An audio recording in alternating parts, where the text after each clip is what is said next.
ಸಂಘರ್ಷ ಕಾನ್ಫ್ಲಿಕ್ಟ್ ಸಂಘರ್ಷವು ಒಂದು ಸಾಮಾಜಿಕ ಪ್ರಕ್ರಿಯೆಯಾಗಿದೆ. ಸಂಘರ್ಷ ಮಾನವ ಸಮಾಜದಲ್ಲಿ ಅನಾದಿ ಕಾಲದಿಂದ ಸರ್ವ ವ್ಯಾಪಕವಾಗಿ ಬೆಳೆದುಕೊಂಡು ಬಂದಂತಹ ಒಂದು ಸಾಮಾಜಿಕ ಪ್ರಕ್ರಿಯೆಯಾಗಿದೆ.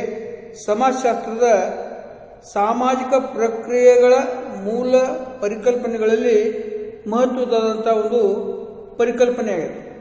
ಸಂಘರ್ಷ ಮಾನವ ಸಮಾಜದಲ್ಲಿ ವಿವಿಧ ರೀತಿಯಲ್ಲಿ ಪ್ರಕಟವಾಗ್ತಾ ಬಂದಿರುವುದನ್ನು ನಾವು ಮಾಡಬಹುದು, ಕಾಣಬಹುದು. ಸುಪ್ರಸಿದ್ಧ ಸಮಾಜ ಶಾಸ್ತ್ರಜ್ಞನಾದಂತಹ ಜಾರ್ಜ್ ಸಿಮೆಲ್ ಅವರ ಪ್ರಕಾರ ಸಂಘರ್ಷ ಪ್ರಮುಖವಾಗಿ 4 ವಿಧಗಳಲ್ಲಿ ಕಂಡು ಬರ್ತದ ಅಂತಕ್ಕಂಥ ಮಾತನ್ನ ಏನ್ ಮಾಡ್ಯಾರ ಹೇಳ್ಯಾರ.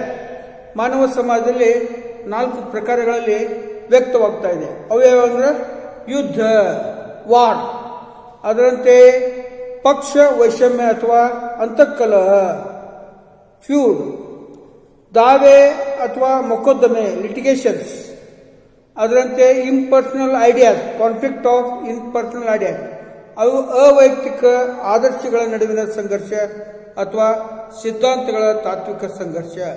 ಹೀಗೆ 4 ವಿಧಗಳಲ್ಲಿ ಸಂಘರ್ಷಗಳು ವ್ಯಕ್ತವಾಗ್ತಾ ಇದ್ದಾವೆ, ಕಂಡು ಬರ್ತಾ ಇದ್ದಾವೆ ಅಂತಕ್ಕಂಥ ಮಾತನ್ನ ಜಾರ್ಜ್ ಸಿಮೆಲ್ ಅವರು ಹೇಳಿದ್ದಾರೆ. ನಾವು ಅವುಗಳನ್ನು ಒಂದೊಂದಾಗಿ ಏನ್ ಮಾಡೋಣ ಅಂತ ನೋಡೋಣ. ಮೊದಲನೇದಾಗಿ ಸಂಘರ್ಷ ಯುದ್ಧ ವಾರ್. ಯುದ್ಧ ಸಂಘರ್ಷದ ಒಂದು ಪ್ರಮುಖ ಪ್ರಕಾರವಾಗಿದೆ ಅಂತಕ್ಕಂಥ ಮಾತನ್ನ ಜಾರ್ಜ್ ಸಿಮೆಲ್ ಅವರು ಹೇಳ್ತಾ ಇದ್ದಾರೆ. ಯುದ್ಧ ಇದು ಮಾನವನಲ್ಲಿ ಆಳವಾಗಿ ಬೇರೂರಿರುವ, ಡೀಪ್ ರೂಟೆಡ್, ಆಲದ ಮರದಂತೆ ಆಳವಾಗಿ ಬೇರೂರಿರುವ ವಿರೋಧಾತ್ಮಕ ಆವೇಗ, ಆಂಟಿಗೋನಿಸ್ಟಿಕ್ ಇಂಪಲ್ಸ್, ವಿರೋಧಾತ್ಮಕ ಆವೇಗ, ಆಂಟಿಗೋನಿಸ್ಟಿಕ್ ಇಂಪಲ್ಸ್ ಅಂತಕ್ಕಂಥ ಮಾತನ್ನ ಜಾರ್ಜ್ ಸಿಮೆಲ್ ಅವರು ಹೇಳ್ಯಾರ. ವಿರೋಧಾತ್ಮಕ ಆವೇಗವನ್ನು ಪ್ರತಿನಿಧಿಸ್ತಾ ಇದೆ. ಪರಸ್ಪರ ದ್ವೇಷ, ಪ್ರತಿಕಾರ,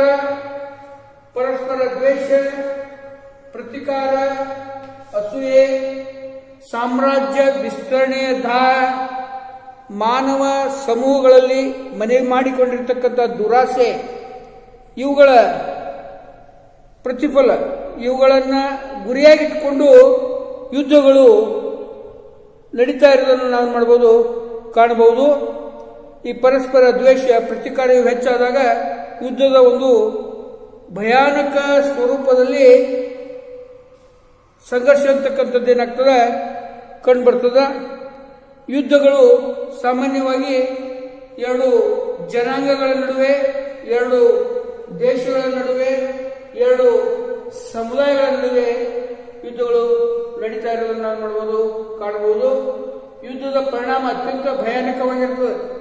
ಯುದ್ಧದಿಂದ ಯಾರಿಗೂ, ಯಾವ ದೇಶಕ್ಕೂ, ಯಾವ ಕಾಲಕ್ಕೂ ಏನಾಗಂಗಿಲ್ಲ, ಒಳ್ಳೆಯದಾಗಂಗಿಲ್ಲ. ಅದರಿಂದ ಅನಾಹುತಗಳು, ಭಯಂಕರವಾದಂಥ ಪರಿಣಾಮ ಹೆಚ್ಚಾಗಿ ಕಂಡು ಬರ್ತಾ ಇದೆ. ಎಷ್ಟೋ ಸೈನಿಕರು, ಯುದ್ಧದಲ್ಲಿ ಪಾಲ್ಗೊಂಡಂತಹ ಯೋಧರು ಅಂಗವಿಕಲರಾಗ್ತಕ್ಕಂಥ ಸಾಧ್ಯತೆಗಳಿರ್ತಾವ.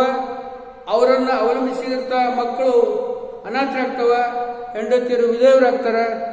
ಸಾರ್ವಜನಿಕ ದೇಶದ ಸಂಪತ್ತು ಏನಾಗ್ತದ, ಅದು ಧ್ವಂಸವಾಗ್ತದ. ಅದರಿಂದ ಯಾವುದೇ ರೀತಿಯ ಉಪಯೋಗ ಇಲ್ಲ ಅಂತ ಹೇಳ್ಬೋದು. ಆದರೂ ಕೂಡ ಯುದ್ಧ ಇದು ಅದರ ಒಂದು ರಿಸಲ್ಟ್ ಅಂತ ಹೇಳ್ಬೋದು. ಪರಸ್ಪರ ದ್ವೇಷ, ಪ್ರತಿಕಾರದ ರಿಸಲ್ಟ್, ಪರಿಣಾಮವೇ, ಇಫೆಕ್ಟವೇ ಏನದ ಯುದ್ಧವಾಗಿದೆ. ಇದು ಸಂಘರ್ಷದ ಪ್ರಕಾರಗಳಲ್ಲಿ ಪ್ರಮುಖವಾದಂತಹ ಒಂದು ವಿಧವಾಗಿದೆ ಅಂತಕ್ಕಂಥ ಮಾತನ್ನ ಜಾರ್ಜ್ ಸಿಮೆಲ್ ಅವರು ಹೇಳ್ಯಾರ. ಎರಡನೇದಾಗಿ ಅಂತಃಕಲಹಗಳು, ಫ್ಯಾಕ್ಷನಲ್ ಸ್ಟ್ರೈಕ್, ಅಂತಃಕಲಹಗಳು, ಅಂತರ್ಯುದ್ಧ ಅಥವಾ ಪಕ್ಷ ವೈಷಮ್ಯಗಳು. ಈ ಪಕ್ಷ ವೈಷಮ್ಯಗಳು ಒಂದು ಸಮೂಹದ ಒಳಗೆ ನಡೀತಕ್ಕಂಥ ಒಂದು ಸಂಘರ್ಷವಾಗಿದೆ. ಕುಟುಂಬಗಳಲ್ಲಿ ಕುಟುಂಬಗಳಲ್ಲಿ ಸದಸ್ಯರ ನಡುವೆ, ಸಮೂಹಗಳಲ್ಲಿ ಸಮೂಹಗಳ ಸದಸ್ಯರ ನಡುವೆ, ಪಕ್ಷಗಳ ನಡುವೆ, ವಿವಿಧ ಸಂಘಟನೆಗಳ ನಡುವೆ, ಅದು ಕಾರ್ಮಿಕರ ಸಂಘಟನೆ ಇರಬಹುದು, ಆಡಳಿತದ ಮಾಲೀಕರ ಸಂಘಟನೆ ಇರಬಹುದು, ಈ ಸಂಘಟನೆಗಳ ನಡುವೆ, ಪಕ್ಷಗಳ ನಡುವೆ ಏನಾಗ್ತವೆ, ಅಂತಃಕಲಹಗಳು ಏನಾಗ್ತವೆ, ಕಂಡು ಬರ್ತಾವ. ಇಲ್ಲಿ ಏನಂದ್ರೆ ಅನ್ಯಾಯ, ಮಾಲೀಕ ವರ್ಗದವರು ಆಡಳಿತ ವರ್ಗದವರು ಮಾಡ್ತಕ್ಕಂಥ ಅನ್ಯಾಯದ ಪ್ರತಿಕಾರವಾಗಿ ಏನ್ ಮಾಡ್ತಾರ, ಸದಸ್ಯರು ದಂಗೆ ಹೇಳ್ತಾರ, ಹೋರಾಟವನ್ನು ಮಾಡ್ತಾರ, ಪ್ರತಿಭಟನೆಯನ್ನು ಮಾಡ್ತಾರ. ಈ ರೀತಿಯಾದಂಥ ದಂಗೆ, ಹೋರಾಟ, ಪ್ರತಿಭಟನೆ ಜಾತಿಗಳ ನಡುವೆ, ಗ್ರಾಮಗಳ ನಡುವೆ ಸಾಮಾನ್ಯವಾಗಿ ಕಂಡು ಬರ್ತಕ್ಕಂಥದ್ದನ್ನು ನಾವು ಕಾಣ್ತಾ ಇದ್ದೀವಿ. ಹೀಗೆ ಪಕ್ಷ ವೈಷಮ್ಯ ಹಾಗೂ ಅಂತಃಕಲಹ ಕೂಡ ಸಂಘರ್ಷದ ಒಂದು ಪ್ರಕಾರವಾಗಿದೆ ಅಂತಕ್ಕಂಥ ಮಾತನ್ನು ಜಾರ್ಜ್ ಸಿಮಲ್ ಅವರು ಹೇಳ್ತಾ ಇದ್ದಾರೆ. ಅದರಂತೆ ಮೂರನೇದಾಗಿ ದಾವೆ ಅಥವಾ ಮೊಕದ್ದಮೆ. ಲಿಟಿಗೇಷನ್, ಇದೊಂದು ಕಾನೂನಾತ್ಮಕ ಹೋರಾಟ, ಲೀಗಲ್ ಫೈಟ್, ಕಾನೂನಾತ್ಮಕ ಹೋರಾಟವಾಗಿದೆ. ಒಂದು ವಸ್ತುವನ್ನು ಪಡೆಯುವ ಸಲುವಾಗಿ, ಪ್ರದೇಶವನ್ನು ಪಡೆಯುವ ಸಲುವಾಗಿ ಇಲ್ಲಿ ಪರಸ್ಪರರು ಏನ್ ಮಾಡ್ತಾರೆ, ಕೋರ್ಟ್ ಕಚೇರಿಗಳಿಗೆ ದಾವೆಯನ್ನು ಹೂಡ್ತಕ್ಕಂಥ ಸಂಗತಿಯನ್ನು ನಾವು ಕಾಣಬಹುದು. ಭಾವನಾತ್ಮಕ ಆಡಳಿತ, ಭಾವನಾತ್ಮಕತೆಗಿಂತಲೂ ವಾಸ್ತವಿಕತೆಗೆ ಹೆಚ್ಚು ಇಲ್ಲಿ ಆದ್ಯತೆ ಇರ್ತಕ್ಕಂಥದ್ದನ್ನು ನಾವು ಮಾಡಬಹುದು, ಕಾಣಬಹುದು. ವ್ಯಕ್ತಿ ಅಥವಾ ಸಮೂಹ ತನ್ನ ಹಕ್ಕುಗಳನ್ನು, ರೈಟ್ಸ್, ತನ್ನ ಹಕ್ಕುಗಳನ್ನು ದೊರಕಿಸಿಕೊಳ್ಳುವ ಸಲುವಾಗಿ ನ್ಯಾಯಾಲಯದಲ್ಲಿ ಹೋರಾಟ ದಾವೆಯನ್ನು ಹೂಡ್ತಕ್ಕಂಥದ್ದು ನಾವು ಕಾಣ್ತಾ ಇದ್ದೀವಿ. ಹೀಗೆ ಕಾನೂನಿನ ಅನುಸಾರವಾಗಿ ತರ್ಕಬದ್ಧವಾಗಿ ನಡೀತಕ್ಕಂಥ ಒಂದು ಘರ್ಷಣೆಯಾಗಿದೆ, ಸಂಘರ್ಷವಾಗಿದೆ ಅಂತಕ್ಕಂಥ ಮಾತನ್ನು ನಾವು ಮಾಡಬಹುದು, ಹೇಳಬಹುದು. ಅದರಂತೆ ಅವೈಯಕ್ತಿಕ ಆದರ್ಶಗಳ ನಡುವಿನ ಸಂಘರ್ಷ ಅಥವಾ ತಾತ್ವಿಕ ಸಂಘರ್ಷ, ಇಂಪರ್ಸನಲ್ ಐಡಿಯಾಸ್. ಇಲ್ಲಿ ವೈಯಕ್ತಿಕವಲ್ಲದ ಸಾಮೂಹಿಕ ಆದರ್ಶಗೋಸ್ಕರ ತತ್ವ ಸಿದ್ಧಾಂತಗಳ ನಡುವೆ ನಡೆಯುವ ಸಂಘರ್ಷ ನಾವಿಲ್ಲಿ ಕಾಣ್ತಾ ಇದ್ದೀವಿ. ಸಂಘರ್ಷಗಳಲ್ಲಿ ಎದುರಾಳಿಗಳು ಏನ್ ಮಾಡ್ತಾರೆ, ಒಂದು ತತ್ವಕ್ಕೋಸ್ಕರವಾಗಿ, ಒಂದು ಸಿದ್ಧಾಂತದ ಪ್ರತಿಪಾದನೆಗೋಸ್ಕರವಾಗಿ ಘರ್ಷಣೆಯನ್ನು ಮಾಡ್ತಕ್ಕಂಥದ್ದನ್ನು ನಾವು ಕಾಣ್ತೀವಿ. ಉದಾಹರಣೆಯಾಗಿ ಸೌಮ್ಯವಾದ ಮತ್ತು ಪ್ರಜಾತಂತ್ರವಾದ, ವೈಯಕ್ತಿಕವಾದ ಮತ್ತು ಸರ್ವಾಧಿಕಾರಿವಾದ, ಪ್ರಾಪಂಚಿಕತೆ ಮತ್ತು ಪಾರಮಾರ್ಥಿಕತೆ, ಆಧುನಿಕತೆ ಮತ್ತು ಸಾಂಪ್ರದಾಯಿಕತೆ, ಹೀಗೆ ಹಲವು ಸಿದ್ಧಾಂತಗಳ, ತತ್ವಗಳ ಆಧಾರದ ಮೇಲೆ ನಡೀತಕ್ಕಂಥ ಪೀಕಲಾಟ ಇದು ಇದಕ್ಕೆ ಎಡೆಮಾಡಿಕೊಡ್ತದೆ, ಸಂಘರ್ಷಕ್ಕೆ ಎಡೆಮಾಡಿಕೊಡ್ತದೆ. ಅನೇಕ ಸಂದರ್ಭಗಳಲ್ಲಿ ಸಂಘರ್ಷಗಳು ಭಯಾನಕವಾದಂತಹ ಸ್ವರೂಪವನ್ನು ತಿಳಿತಕ್ಕಂಥ ಸಾಧ್ಯತೆಗಳು ಇರ್ತಾವೆ. ಸೊ ಹೀಗೆ ಸಂಘರ್ಷ ಪ್ರಮುಖವಾಗಿ 4 ವಿಧಗಳಲ್ಲಿ ಜಾರ್ಜ್ ಸಿಮಲ್ ಅಂತಕ್ಕಂತಹ ಸಮಾಜಶಾಸ್ತ್ರಜ್ಞರು ವಿಂಗಡಣೆಯನ್ನ ಮಾಡ್ತಾ ಇದ್ದಾರೆ. ಸಂಘರ್ಷದಲ್ಲಿ ಸಮಾಜಶಾಸ್ತ್ರಜ್ಞರು ಇತರ ಕೆಲವು ಪ್ರಕಾರಗಳನ್ನು ಗುರುತಿಸಿದ್ದಾರೆ. Other types of conflict, other types of conflict, ಸಂಘರ್ಷದಲ್ಲಿ ಇತರ ಪ್ರಕಾರಗಳು, ಅದರ್ ಟೈಪ್ ಆಫ್ ಕಾನ್ಫ್ಲಿಕ್ಟ್. ಅದರೊಳಗೆ ಮೊದಲದ್ದು ಸಮೂಹ ಅಥವಾ ವೈಯಕ್ತಿಕ ಸಂಘರ್ಷ, ಗ್ರೂಪ್ ಆರ್ ಇಂಡಿವಿಜುವಲ್ ಕಾನ್ಫ್ಲಿಕ್ಟ್. ಸಮೂಹ ಸಂಘರ್ಷದಲ್ಲಿ ನಾವು ಎರಡು ಸಮೂಹಗಳ ನಡುವೆ ನಡೆಯುವಂತಹ ಸಂಘರ್ಷಕ್ಕೆ ಏನಂತ ಕರಿತೀವಿ, ನಾವು ಸಮೂಹ ಸಂಘರ್ಷ ಅಂತ ಕರಿತೀವಿ. ಒಂದು ಸಮೂಹ ಇನ್ನೊಂದು ಸಮೂಹದ ಇಚ್ಛೆಯ ವಿರುದ್ಧವಾಗಿ, ಇನ್ನೊಂದು ಸಮೂಹದ ಉದ್ದೇಶಗಳ ವಿರುದ್ಧವಾಗಿ, ಅಥವಾ ಒಂದು ಸಮೂಹ ಇನ್ನೊಂದು ಸಮೂಹದ ಮೇಲೆ ತನ್ನ ಇಚ್ಛೆಯನ್ನ, ತನ್ನ ಉದ್ದೇಶವನ್ನ ಹೇರಲಿಕ್ಕೆ ಒತ್ತಾಯಪೂರ್ವಕವಾಗಿ ಹೇರಲಿಕ್ಕೆ ಪ್ರಯತ್ನವನ್ನು ಮಾಡಿದಾಗ ಅದನ್ನು ವಿರೋಧಿಸ್ತಕ್ಕಂತಹ ಒಂದು ಸ್ವಭಾವಕ್ಕೆ ಏನಂತ ಹೇಳ್ಬೋದು ನಾವು ಸಮೂಹಗಳ ನಡುವೆ ನಡೆಯುವ ಸಂಘರ್ಷ ಅಂತ ಹೇಳ್ಬೋದು. ಉದಾಹರಣೆಗೆ ಮತೀಯ ಗಲಭೆಗಳು, ಪಂಥದ ಗಲಭೆಗಳು, ಧಾರ್ಮಿಕ ದೌರ್ಜನ್ಯಗಳು, ಉಪಟಳಗಳು, ಅದರಂತೆ ವಿದ್ಯಾರ್ಥಿಗಳ ನಡುವೆ ನಡೆಯುವ ಘರ್ಷಣೆಗಳು, ಹೀಗೆ ಎರಡು ಸಮೂಹಗಳ ನಡುವೆ ಸಂಘರ್ಷ ಕೂಡ ಬೆಳೆದು ಬರುವುದಕ್ಕೆ ಸಮೂಹ ಸಂಘರ್ಷ ಅಂತ ಕರೀತಾರೆ. ಇನ್ನು ವೈಯಕ್ತಿಕ ಸಂಘರ್ಷ, ಇಬ್ಬರು ವ್ಯಕ್ತಿಗಳ ನಡುವೆ ನಡೆಯುವ ಸಂಘರ್ಷಕ್ಕೆ ಅಂತ ಕರೀತಾರೆ. ವೈಯಕ್ತಿಕ ಇಂಡಿವಿಜುವಲ್ ಕಾನ್ಫ್ಲಿಕ್ಟ್ ಅಂತ ಕರೀತಾರೆ. ಪರಸ್ಪರ ಇಬ್ಬರ ವ್ಯಕ್ತಿಗಳ ನಡುವೆ ವಿಶ್ವಾಸ ದ್ರೋಹ ಆಯ್ತಂದ್ರೆ, ಅಥವಾ ದ್ವೇಷದಿಂದ ಅಥವಾ ಅಸೂಯೆಯಿಂದ ನಡೆಯುವಂತಹ ಸಂಘರ್ಷಕ್ಕೆ ಏನಂತ ಕರೀತಾರೆ? ವೈಯಕ್ತಿಕ ಸಂಘರ್ಷ, ಇಂಡಿವಿಜುವಲ್ ಕಾನ್ಫ್ಲಿಕ್ಟ್ ಅಂತ ಕರೀತಾರೆ. ಈ ಇಂಡಿವಿಜುವಲ್ ಕಾನ್ಫ್ಲಿಕ್ಟ್ ಅಂದರೆ ಗಂಡ ಹೆಂಡರ ನಡುವಿನ ಭಿನ್ನಾಭಿಪ್ರಾಯಗಳು, ಗಂಡನ ಆಶಾಕಾಂಕ್ಷೆಗಳು, ಹೆಂಡತಿ ಆಶಾಕಾಂಕ್ಷೆಗಳು, ಬಯಕೆಗಳು ಬೇರೆ ಬೇರೆ ಇದ್ದಾಗ ಗಂಡ ಹೆಂಡರ ನಡುವೆ ಏನಾಗ್ತದೆ? ಜಗಳ, ಸಂಘರ್ಷ ಏನಾಗ್ತದೆ? ತಂದೋಗ್ತದೆ. ಅದರಂತೆ ಅಣ್ಣ ತಮ್ಮಂದಿರ ನಡುವೆ ಆಸ್ತಿ ವಿಷಯಕರಣವಾಗಿ, ಹಣದ ವಿಷಯಕರಣವಾಗಿ, ಕೊಡು ತೆಗೆದುಕೊಳ್ಳುವ ವಿಷಯಕರಣವಾಗಿ, ಅಣ್ಣ ತಮ್ಮಂದಿರಲ್ಲಿ, ಸಹೋದರರಲ್ಲಿ ಅಥವಾ ಸಹೋದರಿಯರ ನಡುವೆ ನಡೀತಕ್ಕಂಥ ಘರ್ಷಣೆ ನಾವು ಕಾಣಬಹುದು. ಅದರಂತೆ ಫ್ರೆಂಡ್ಸ್ಗಳು, ಗೆಳೆಯರ ನಡುವಿನ ಭಿನ್ನಾಭಿಪ್ರಾಯಗಳು, ಹೀಗೆ ಗೆಳೆಯರ ನಡುವೆ, ಗಂಡ ಹೆಂಡರ ನಡುವೆ, ಸಹೋದರರ ನಡುವೆ ನಡೆಯುವ ವೈಯಕ್ತಿಕ ಸಂಘರ್ಷವನ್ನು ನಾವು ಮಾಡಬಹುದು, ಕಾಣಬಹುದು. ವೈಯಕ್ತಿಕ ಸಂಘರ್ಷವು ಕೂಡ ಸಂಘರ್ಷದ ಒಂದು ರೀತಿಯ ಪ್ರಕಾರವಾಗಿದೆ. ಇನ್ನು ಅದರಂತೆ ವರ್ಗ ಸಂಘರ್ಷ, ಕ್ಲಾಸ್ ಕಾನ್ಫ್ಲಿಕ್ಟ್, ಎರಡು ವರ್ಗಗಳ ನಡುವೆ ನಡೆಯುವ ಸಂಘರ್ಷಕ್ಕೆ ವರ್ಗ ಸಂಘರ್ಷ ಅಂತ ಕರೀತಾರೆ.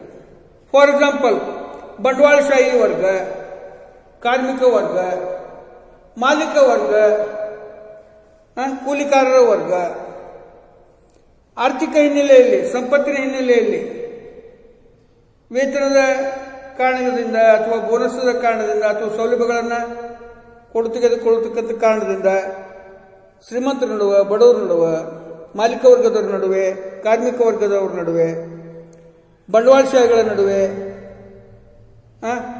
ಕಾರ್ಖಾನೆಯ ಕಾರ್ಮಿಕರ ನಡುವೆ ಘರ್ಷಣೆಗಳು ಏನಾಗ್ತಾವ? ತಲೆದೋರ್ದಕ್ಕೆ ಅಂತ ಕರೀತಾರೆ, ವರ್ಗ ಸಂಘರ್ಷ ಅಂತ ಕರೀತಾರೆ. ಈ ವರ್ಗ ಸಂಘರ್ಷ ಇದು ಅನಿವಾರ್ಯವಾದಂತಹ ಒಂದು ಸ್ಥಿತಿ, ಪ್ರಕ್ರಿಯೆ ಅಂತಕ್ಕಂಥ ಮಾತನ್ನು ಕಾರ್ಲ್ ಮಾರ್ಕ್ಸ್ ಏನ್ ಮಾಡ್ತಾರೆ ಹೇಳ್ತಾರೆ.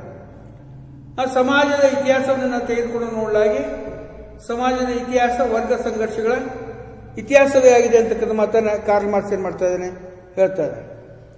ಅದರಂತೆ ಜನಾಂಗೀಯ ಸಂಘರ್ಷ, ಎರಡು ಜನಾಂಗಗಳ ನಡುವೆ, ಎರಡು ರೇಸ್ಗಳ ನಡುವೆ ನಡೆಯುವ ಸಂಘರ್ಷಕ್ಕೆ ಅಂತ ಕರೀತಾರೆ ಜನಾಂಗೀಯ ಸಂಘರ್ಷ ಅಂತ ಕರೀತಾರೆ. ಅಮೆರಿಕ ದೇಶದಲ್ಲಿ ಕರಿಯರು ಮತ್ತು ಬಿಳಿಯರ ನಡುವೆ ಸಂಘರ್ಷ ನಾವು ಕಾಣ್ತೀವಿ. ವರ್ಣದ್ವೇಷ, ಶಾರೀರಿಕ ಭಿನ್ನತೆ, ವರ್ಣದೇಶ, ಶಾರೀರಿಕ ಭಿನ್ನತೆಗಳು ಎರಡು ಜನಾಂಗಗಳ ನಡುವೆ ಏನಾಗ್ತವೆ? ಘರ್ಷಣೆಗೆ ಎಡೆಮಾಡಿಕೊಡ್ತವೆ. ಅದರಿಂದ ಜರ್ಮನಿಯಲ್ಲಿ ಜರ್ಮನ್ನರು ಮತ್ತು ಯಹೂದಿಗಳ ನಡುವೆ ನಡೀತಕ್ಕಂಥ ಸಂಘರ್ಷ. ಸೊ ಹೀಗೆ ಎರಡು ಜನಾಂಗಗಳ ನಡುವೆ, ಎರಡು ಕುಲಗಳ ನಡುವೆ ನಡೀತಕ್ಕಂಥ ಸಂಘರ್ಷಕ್ಕೆ ಏನಂತ ಕರೀತಾರೆ? ಜನಾಂಗೀಯ ಸಂಘರ್ಷ ಅಂತ ಕರೀತಾರೆ. ಇನ್ನು ಜಾತಿ ಸಂಘರ್ಷ, ಕಾಸ್ಟ್ ಕಾನ್ಫ್ಲಿಕ್ಟ್. ಭಾರತ ದೇಶದಲ್ಲಿ ಜಾತಿಗಳ ನಡುವೆ, ಮತಗಳ ನಡುವೆ, ಪಂಥಗಳ ನಡುವೆ ಮೇಲಿನ ಮೇಲೆ ಆಗಾಗ್ಗೆ ಸಂಘರ್ಷಗಳು ತಲೆದೋರುವುದನ್ನು ನಾವು ಕಾಣಬಹುದು. ಅಸ್ಪೃಶ್ಯತೆ, ಈ ಅಸ್ಪೃಶ್ಯತೆ ಅಂತಕ್ಕಂಥದ್ದೇನಲ್ಲ, ಅಸ್ಪೃಶ್ಯತೆ ಆಚರಣೆಯ ವಿರುದ್ಧ ಕೆಳಗಿನ ಜಾತಿಗಳು ಮೇಲಿನ ಜಾತಿಯವರೊಡನೆ ಏನಾಗ್ತಾರೆ ಹೋರಾಟಕ್ಕೆ ಸಂಘರ್ಷಕ್ಕೆ ಇಳಿದನ್ನು ನಾವು ಕಾಣಬಹುದು. ಸೊ ಈಗ ಅಸ್ಪೃಶ್ಯತೆಯ ಒಂದು ಮನೋಭಾವನೆ, ಮಡಿ ಮೈಲಿಗೆಗಳ ಒಂದು ಮನೋಭಾವನೆ, ಅಪವಿತ್ರತೆಯ ಒಂದು ಮನೋಭಾವನೆ, ಇವು ಏನವ ಜಾತಿ ಸಂಘರ್ಷಕ್ಕೆ ಏನು ಮಾಡ್ತಾವೆ, ಎಡೆ ಮಾಡಿ ಕೊಡ್ತಾವೆ. ಜಾತಿಗಳ ನಡುವೆ ನಡೆಯುವ ಸಂಘರ್ಷಕ್ಕೆ ಜಾತಿ ಸಂಘರ್ಷ ಅಂತ ಏನು ಮಾಡ್ತಾರೆ, ಕರೀತಾರೆ. ಇನ್ನು ಸುಪ್ತ ಅಥವಾ ಪ್ರಕಟಿತ ಸಂಘರ್ಷ. ಸುಪ್ತ ಸಂಘರ್ಷ ಅಂತಂದ್ರೆ ಮಾನವನಲ್ಲಿ ಅಥವಾ ಈ ವ್ಯಕ್ತಿಗಳಲ್ಲಿ ಏನಾಗಿರ್ತದೆ, ಕೆಲವು ಸಂಗತಿಗಳು ಸುಪ್ತವಾಗಿರ್ತವೆ. ಆ ಸುಪ್ತ ಸಂಘರ್ಷಕ್ಕೆ ಉದಾಹರಣೆ ಹೇಳ್ತಾರೆ ಅತೃಪ್ತಿ, ಅಸಮಾಧಾನ, ಯಾವುದೋ ಒಂದು ವಿಷಯಕರಣವಾಗಿ ಆಗಲಿ ಅಥವಾ ಯಾವುದೇ ಒಂದು ವಸ್ತುವನ್ನು ಪಡೆಯುವ ಸಲುವ ಹಿನ್ನೆಲೆಯಲ್ಲಿ ಪರಸ್ಪರ ಅತೃಪ್ತಿ, ಅಸಮಾಧಾನ, ಅಸೂಯೆ ಮುಂತಾದವುಗಳು ಎದರಲ್ಲಿ ಪ್ರಕಟವಾಗ್ತವೆ, ಕ್ರಮೇಣ ಸಂಘರ್ಷದಲ್ಲಿ ಪ್ರಕಟವಾಗ್ತವೆ. ಅವು ಹಿಡನ್ ಇರ್ತಾವೆ, ಅವೇನಿರ್ತಾವ ಲೇಟೆಂಟ್, ಅವ್ಯಕ್ತವಾಗಿರ್ತಾವೆ, ಮುಖದ ಮೇಲೆ ಕಾಣಿಸ್ಕೊಳ್ಳಂಗಿಲ್ಲ, ಒಳಗಿನೊಳಗೆ ದಗಲ್ಬಾಜಿತನ, ಮೂಮೆ ರಾಮ್ ರಾಮ್ ಬಗಲ್ ಮೇ ಕತ್ರಿ ಅಂತಾರೆ, ಆ ರೀತಿ. ಸೊ ಇದು ಸುಪ್ತವಾಗಿರ್ತವೆ, ಸುಪ್ತವಾದಂಥ ಸಂಘರ್ಷಗಳು. ಇನ್ನು ಪ್ರಕಟಿತ ಸಂಘರ್ಷ ಓಪನ್ ಅಪ್ ಇರ್ತದೆ. ಎರಡು ಜಾತಿಗಳ ನಡುವೆ, ಎರಡು ಧರ್ಮಗಳ ನಡುವೆ ಕಾರಣಾಂತರಗಳಿಂದ ದ್ವೇಷ, ಅಸೂಯೆ, ಭಿನ್ನಾಭಿಪ್ರಾಯಗಳು ಅವು ಓಪನ್ ಅಪ್ ಆಗಿರ್ತಾವೆ, ಬೆಳೆದುಕೊಂಡು ಬಂದಿರ್ತಾವೆ.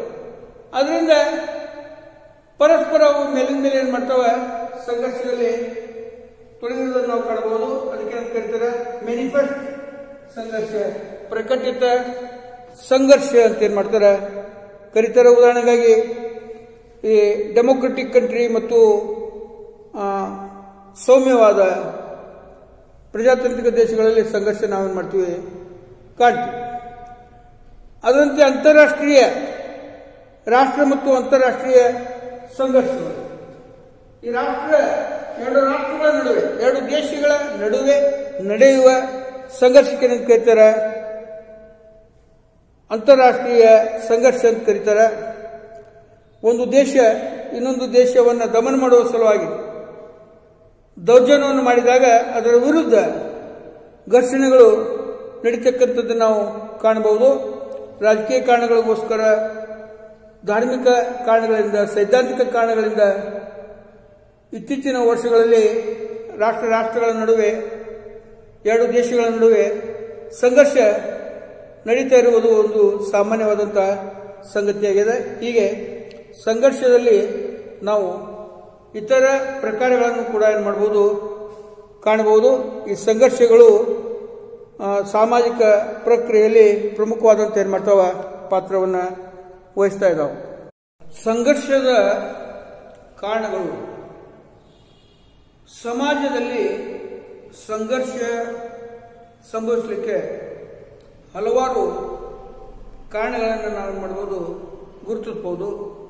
ಅದರೊಳಗೆ ಮೊದಲನೇದಾಗಿ ವ್ಯಕ್ತಿಗಳ ನಡುವೆ ಇರುವ ವಿಭಿನ್ನ ದೃಷ್ಟಿಕೋನ.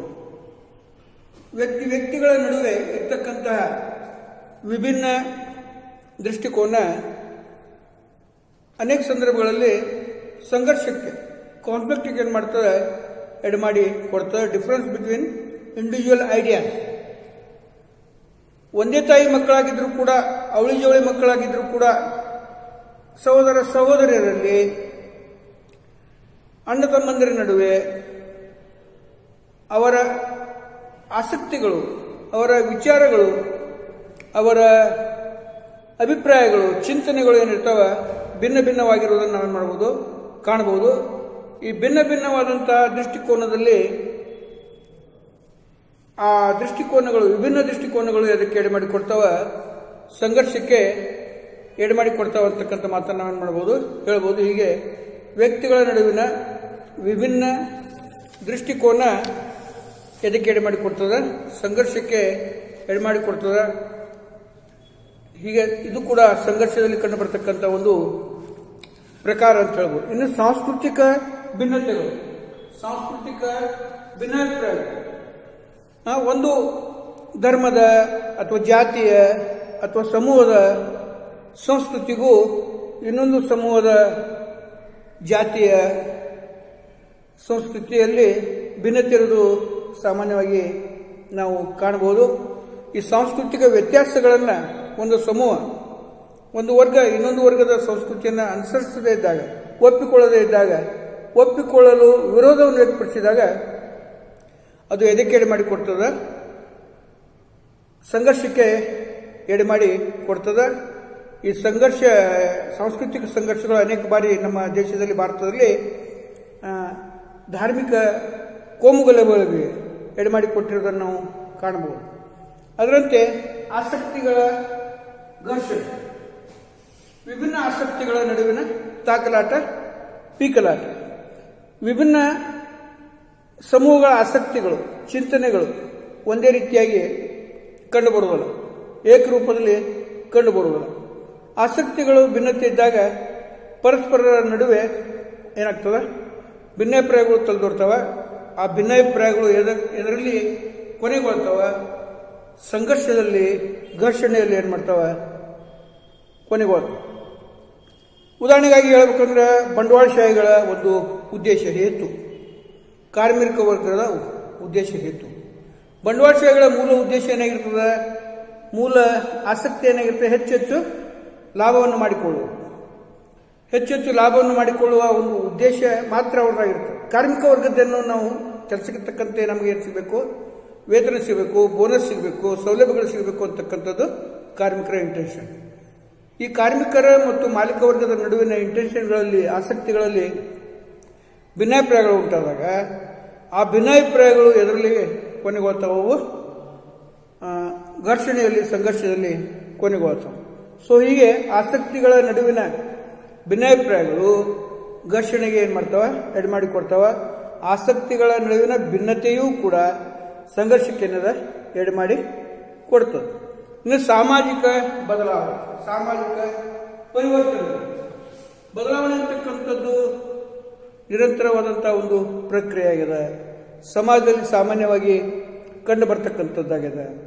ಅನಾದಿ ಕಾಲದಿಂದ ಸರ್ವವ್ಯಾಪಕವಾಗಿ ಸಮಾಜ ಬದಲಾವಣೆ ಆಗ್ತಾ ಬಂದது. ಈ ಬದಲಾವಣೆಯ ಸಂದರ್ಭದ ಜೊತೆಯಾಗಿ ವ್ಯಕ್ತಿ ಹಾಗೂ ಸಮೂಹಗಳು ಹೊಂದಾಣಿಕೆ ಆಗದೇ ಇದ್ದಾಗ, ಹೊಂದಾಣಿಕೆ ಆಗುವಲ್ಲಿ ವಿಫಲವಾದಾಗ ಆ ಹೊಂದಾಣಿಕೆ ವಿಫಲತೆ ಎದರಲ್ಲಿ ಕೊನೆಗೊಳ್ತದೆ? ಎದರಲ್ಲಿ ಕಂಡು ಬರ್ತದೆ? ಸಂಘರ್ಷದಲ್ಲಿ, ಘರ್ಷಣೆಯಲ್ಲಿ ಕಂಡು ಬರ್ತದೆ. ಸೊ ಈ ಸಾಂಸ್ಕೃತಿಕ ಭಿನ್ನಾಭಿಪ್ರಾಯ ನಾವು ಕಾಣಬಹುದು. ಯಾವಾಗ ಸಾಮಾಜಿಕ ಬದಲಾವಣೆ ಆಗ್ತದೆ ಆವಾಗ ಸಾಂಸ್ಕೃತಿಕ ವಿಭಿನ್ನತೆಗಳು ಏನಾಗ್ತವೆ? ಉಂಟಾಗ್ತವೆ. ಹೊಸದಾದಂಥ ಬದುಕಿಗೆ ಹೊಂದಿಕೊಳ್ಳಿಕ್ಕೆ ಇರೋಂಗಿಲ್ಲ, ಸಾಧ್ಯ ಆಗದೇ ಇರ್ತಕ್ಕಂಥ ಪರಿಸ್ಥಿತಿ ಉಂಟಾದಾಗ ಸಂಘರ್ಷಗಳು ತಲೆದೋರ್ತವೆ. ಸೊ ಹೀಗೆ ಸಂಘರ್ಷಗಳಿಗೆ ಅನೇಕ ಸಂಗತಿಗಳು ಕೂಡ ಕಾರಣಭೂತವಾಗಿವೆ. ಅವುಗಳಲ್ಲಿ ಇವುಗಳು ಮಹತ್ವದಂತ ಕಾರಣಗಳಾಗಿವೆ ಅಂತಕ್ಕಂಥ ಮಾತನ್ನು ನಾವು ಮಾಡಬಹುದು, ಹೇಳಬಹುದು. ಸಮಾಜದಲ್ಲಿ ಸಂಘರ್ಷದ ಪಾತ್ರ ಬಹಳ ಮಹತ್ವದ್ದಾಗಿದೆ. ಸಾಮಾಜಿಕ ಜೀವನದಲ್ಲಿ ಸಂಘರ್ಷದ ಪಾತ್ರ ಅಥವಾ ಮಹತ್ವ, the role of conflict in social life are the importance of conflict in society. ಮಾನವ ಸಮಾಜದಲ್ಲಿ, ಮಾನವನ ಜೀವನದಲ್ಲಿ ಸಂಘರ್ಷ ಪ್ರಮುಖವಾದಂಥ ಏನು ಮಾಡ್ತದೆ? ಪಾತ್ರವನ್ನು ವಹಿಸ್ತದೆ. ಸಂಘರ್ಷದಿಂದ ವ್ಯಕ್ತಿ ಅಥವಾ ಸಮೂಹಗಳು ಸಾಮಾಜಿಕ ವ್ಯವಸ್ಥೆಯಲ್ಲಿ ಅಂತಸ್ತು ಮತ್ತು ಸ್ಥಾನಮಾನವನ್ನು ಪಡೆದುಕೊಳ್ಳುವ ಸಾಧನ. ಸಾಮಾಜಿಕ ಅಂತಸ್ತು,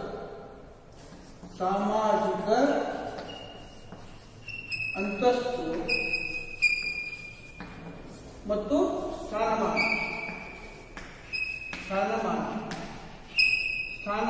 ಪಡೆದುಕೊಳ್ಳುವ ಸಾಧನ. ಸ್ಥಾನಮಾನ ಅಂತಸ್ತನ್ನು ಪಡೆದುಕೊಳ್ಳುವ ಸಾಧನ. ಸಂಘರ್ಷ ನಡೆದಾಗ ವ್ಯಕ್ತಿ ಹೆಚ್ಚಿನ ಸ್ಥಾನಮಾನವನ್ನು ಪಡೆದುಕೊಳ್ತಕ್ಕಂತಹ ಸಾಧ್ಯತೆಗಳು ಹೆಚ್ಚಾಗಿರ್ತವೆ. ಸಂಘರ್ಷದಿಂದ ಒಂದು ಸಮೂಹ ಸೋಲ್ತದ, ಇನ್ನೊಂದು ಸಮೂಹ ಗೆಲ್ತದ. ಒಬ್ಬ ವ್ಯಕ್ತಿ ಸೋಲ್ತಾನೆ, ಇನ್ನೊಂದು ಸಮೂಹ ವ್ಯಕ್ತಿ ಗೆಲ್ತಾನೆ. ಹೀಗಾಗಿ ಸ್ಥಾನಮಾನ ಏನು ಮಾಡ್ತದೆ ಹೆಚ್ಚಿಸಿಕೊಳ್ಳಿಕ್ಕೆ ಏನಾಗ್ತದೆ ಸಾಧ್ಯ ಆಗ್ತದೆ. ಉದಾಹರಣೆಗಾಗಿ ನೆಪೋಲಿಯನ್ ಬೋನಾಪಾರ್ಟ್, ಮಹಾತ್ಮ ಗಾಂಧೀಜಿ, ಅಂಬೇಡ್ಕರ್ ಅವರು ಅಸ್ಪೃಶ್ಯತೆ ಆಚರಣೆ ವಿರುದ್ಧ ಹೋರಾಟವನ್ನು ಮಾಡಿ ಅದರ ಮುಂಚೂಣಿಯನ್ನು ಪಡೆದುಕೊಂಡು ಹೆಚ್ಚಿನ ಸ್ಥಾನಮಾನವನ್ನು ಸಮಾಜದಲ್ಲಿ ಪಡೆದುಕೊಂಡರು.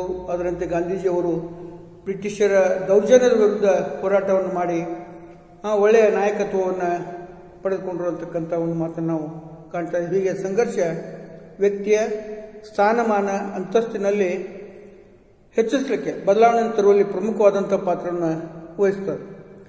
ಅದರಂತೆ ಸಂಘರ್ಷದಿಂದ ಆಂತರಿಕ ಸಮೂಹದ ಭದ್ರತೆ ಆಗ್ತದೆ.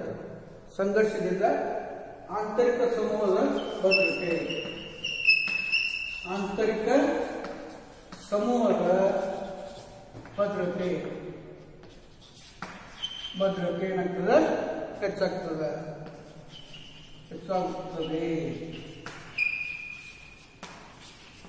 ಎರಡು ವರ್ಗಗಳ ನಡುವೆ ಅಥವಾ ಎರಡು ಜಾತಿಗಳ ನಡುವೆ, ಎರಡು ಮತಗಳ ನಡುವೆ, ಪಂಥಗಳ ನಡುವೆ ಸಂಘರ್ಷ ತಲೆದೋರಿದಾಗ ಆ ಸಂಘರ್ಷದಿಂದ ನಾವು ನಮ್ಮವರು ಅಂತಕ್ಕಂಥ ಏಕತೆಯ ಮನೋಭಾವನೆ ಆಯಾ ಸಮೂಹಗಳಲ್ಲಿ ಬರ್ತಕ್ಕಂತಹ ಸಾಧ್ಯತೆಗಳೇನಿರ್ತಾವ ಹೆಚ್ಚಾಗಿರ್ತಾವ.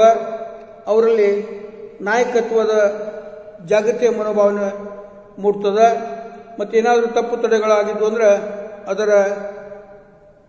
ಅವುಗಳನ್ನು ತಿದ್ದುಕೊಳ್ಳಿಕ್ಕೆ ಅವಕಾಶಗಳು ಲಭ್ಯವಾಗ್ತವೆ. ಅನ್ಯಾಯದ ವಿರುದ್ಧ, ಶೋಷಣೆ ವಿರುದ್ಧ ಹೋರಾಟವನ್ನು ಮಾಡ್ತಕ್ಕಂಥ ಒಂದು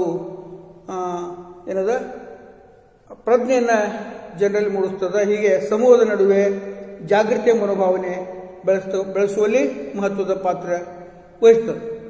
ಇನ್ನು ಬಾಹ್ಯ ಸಂಘರ್ಷ ಆಂತರಿಕ ಏಕತೆಯನ್ನು ಹೆಚ್ಚಿಸ್ತದೆ. ಎರಡು ದೇಶಗಳ ನಡುವೆ ಆಂತರಿಕ ಏಕತೆಯ ಬೆಳವಣಿಗೆ, ಆಂತರಿಕ ಏಕತೆ.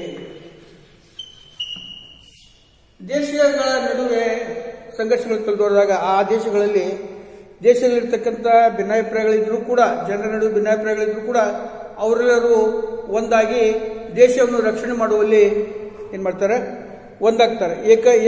ಏಕತೆ ಮನೋಭಾವನೆ ಏನಾಗ್ತದೆ ಬೆಳೆದು ಬರ್ತದೆ. ಈ ಏಕತೆಯ ಮನೋಭಾವನೆ ದೇಶದಲ್ಲಿ ಏಕತೆಯ ಮನೋಭಾವನೆ ಬೆಳೆಸುವಲ್ಲಿ ಸಂಘರ್ಷ ಪ್ರಮುಖವಾದಂತ ಏನ್ ಮಾಡ್ತದ ಪಾತ್ರವನ್ನು ವಹಿಸ್ತಾರೆ. ಆಮೇಲೆ ವ್ಯಕ್ತಿಗತ ಸಂಘರ್ಷ ತಪ್ಪು ಕಲ್ಪನೆಗಳನ್ನು ಹೋಗಲಾಡಿಸುತ್ತದೆ. ಪರಸ್ಪರರ ತಪ್ಪು ಕಲ್ಪನೆಗಳನ್ನು ಹೋಗಲಾಡಿಸುತ್ತದೆ.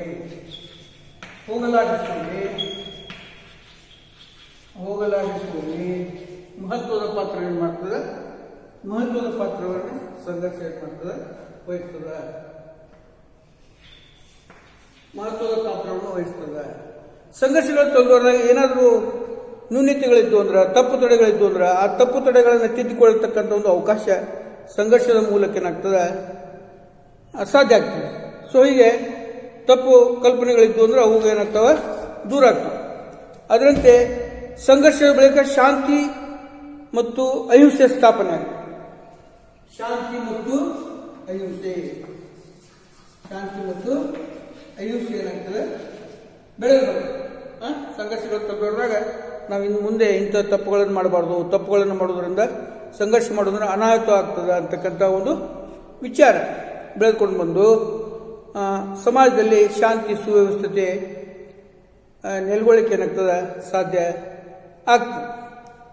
ಸೊ ಹೀಗೆ ಸಂಘರ್ಷ ಸಮಾಜದಲ್ಲಿ ವಿವಿಧ ರೀತಿಯಲ್ಲಿ ಪ್ರಮುಖ ಪಾತ್ರ ವಹಿಸ್ತದೆ. ಸಂಘರ್ಷ ಅಂತಕ್ಕಂಥದ್ದು ಒಂದು ಒಳ್ಳೆಯ ಪ್ರಕ್ರಿಯೆಯಾಗಿ ಕಾರ್ಯವನ್ನು ನಿರ್ವಹಿಸುವಲ್ಲಿ ಮಹತ್ವದ ಏನು ಮಾಡ್ತದೆ ಪಾತ್ರವನ್ನು ವಹಿಸ್ತಾರೆ. ಇದು ಅವಶ್ಯಕವಾದಂತಹ ಒಂದು ಪ್ರಕ್ರಿಯೆ ಆಗಿದೆ ಅಂತಕ್ಕಂಥ ಮಾತನ್ನು ನಾವೇನು ಮಾಡ್ಬೋದು ಹೇಳ್ಬೋದು. ಸಂಘರ್ಷ ಒಂದು ಮಹತ್ವದಾದಂಥ ಒಂದು ಪ್ರಕ್ರಿಯೆ ಆಗಿದೆ.